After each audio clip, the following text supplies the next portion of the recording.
The health disparities found in access to mental health care are most compatible with the internal colonialism theory. This is a form of structural inequality. While there are many racial roots to this health disparity in today's society, this specific inequality is most dependent on the socioeconomic status of the individuals. We see this inequality prevalent not only in predominantly Black urban areas but also in rural white areas. It is common that in areas suffering from poverty, you not only see a lack of mental health access but also lack of access to many other forms of healthcare.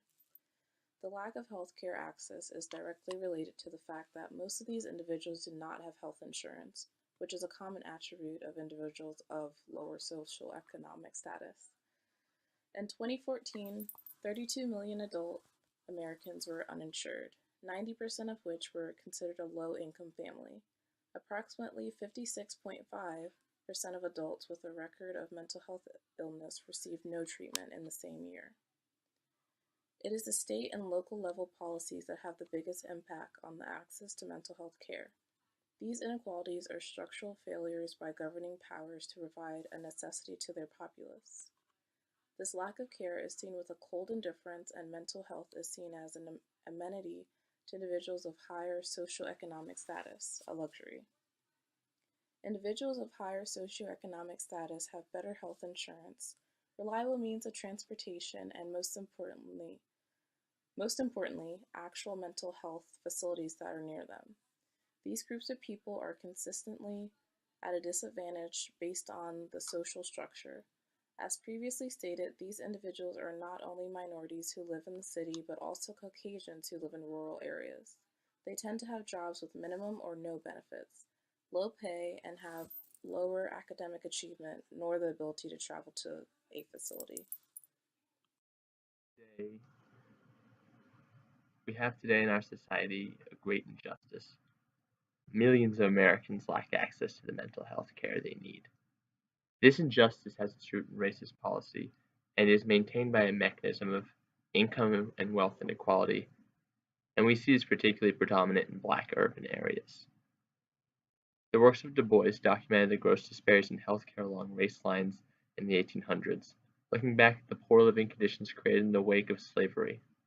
These works can surmise the race lines that these inequalities have been built upon. However, Du Bois even then attributed at least some of these disparities to income, saying that to be a poor man is hard, but to be a poor race in the land of dollars is the very bottom of hardship, acknowledging that at his time at least, being Black was the main cause of these of this income disparity, or it at least keeps you, or at least has a role in Black life. While Du Bois didn't so much touch on the access to mental health care, we have to remember that this was not a commonly talked about subject for the time, and that while I wouldn't say Du Bois did not speak. While it is true that this inequality is very prevalent in urban minority areas, it is also very prevalent in rural white areas of the United States.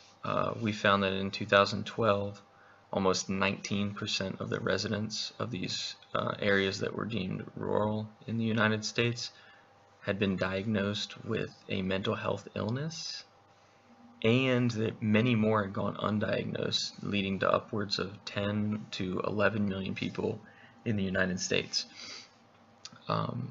There were three main challenges facing these rural residents for mental health care access.